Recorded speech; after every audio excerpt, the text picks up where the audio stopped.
Jose K മാണിയുടെ ക്ഷണം തമാശയെന്ന് പറഞ്ഞ് തള്ളിയിരിക്കുകയാണ് കേരള കോൺഗ്രസിന്റെ സംസ്ഥാന കോർഡിനേറ്റർ അബു ജോൺ ജോസഫ്.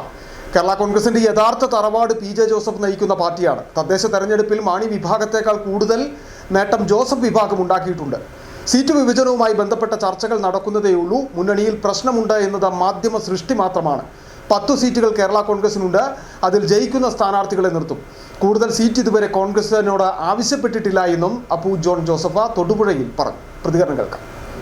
തുടങ്ങിയ കേരള കോൺഗ്രസ്സാണ് തറവാട് എന്ന് പറയുന്നത്. ആ തറവാട് എന്ന് പറയുന്നത് PJ ജോസഫ് നേതൃത്വം കൊടുക്കുന്ന കേരള കോൺഗ്രസ്സാണ്. പിന്നെ അതൊക്കെ ഇപ്പോൾ ഈ ഒരു ഏതോ മാധ്യമപ്രവർത്തകർ ചോദിച്ചതിന് ജോസ് കെ മാണി ഒരു മറുപടി പറഞ്ഞതെന്നല്ലാതെ മുന്നണി മാറ്റ ചർച്ചകളും നടക്കുന്നില്ല. ഇവിടെ നടക്കുന്നത് സീറ്റ് ചർച്ചകളാണ്. അത് ഈ വരുന്ന ദിവസങ്ങളിൽ തന്നെ അത് പൂർത്തിയാവും. ഈ മാധ്യമങ്ങളിൽ ഇങ്ങനെ വാർത്തകൾ കണ്ടു, അത് 2 സീറ്റ് പിടിച്ചെടുക്കും, 4 സീറ്റ് പിടിച്ചെടുക്കും, ആ സീറ്റ് പോകുന്നൊക്കെ. അങ്ങനെ ഒരു ചർച്ചകളെ ഉഭയകക്ഷി ചർച്ചകൾ ഉണ്ടായിട്ടില്ല.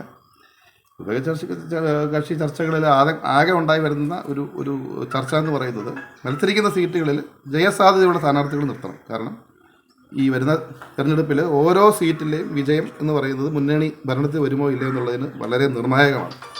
അപ്പം കേരള കോൺഗ്രസ് പാർട്ടി മത്സരിക്കുന്ന സീറ്റുകളിൽ നിർത്തുന്ന സ്ഥാനാർത്ഥികളുടെ കാര്യത്തിൽ തീർച്ചയായിട്ടും നല്ല ഒരു വിജയസാധ്യതയുള്ള സ്ഥാനാർത്ഥികളെയാണ് അവിടെ മത്സരിപ്പിക്കാവുള്ളൂ എന്ന രീതിയിലുള്ള ചർച്ചയ്ക്ക് അപ്പുറം ഈ സീറ്റ് എടുക്കുന്ന രീതിയിലുള്ള യാതൊരു ചർച്ചകളും ഉപേക്ഷിച്ച ചർച്ചകളിൽ ഏതെങ്കിലും ഘട്ടത്തിൽ അങ്ങനെ വിട്ടുവീഴ്ച ചെയ്യേണ്ട ഒരു സാഹചര്യം ഇല്ലെന്ന്.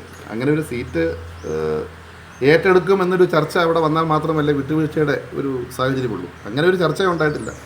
ഈ 10 സീറ്റുകളിൽ നമ്മൾ നിർത്തുന്ന സ്ഥാനാർത്ഥികളുടെ കാര്യത്തിൽ തീർച്ചയായിട്ടും നമ്മൾ ഒന്നല്ല ഒരു 10 പ്രാവശ്യം വട്ടം ചിന്തിച്ചിട്ടേ നിർത്താവുള്ളൂ എന്നുള്ള ഒരു എന്താ പറയുക, ഒരു റിക്വസ്റ്റ്, ഒരു അഭ്യർത്ഥന കോൺഗ്രസ് പാർട്ടിയുടെ ഭാഗത്തു നിന്ന്.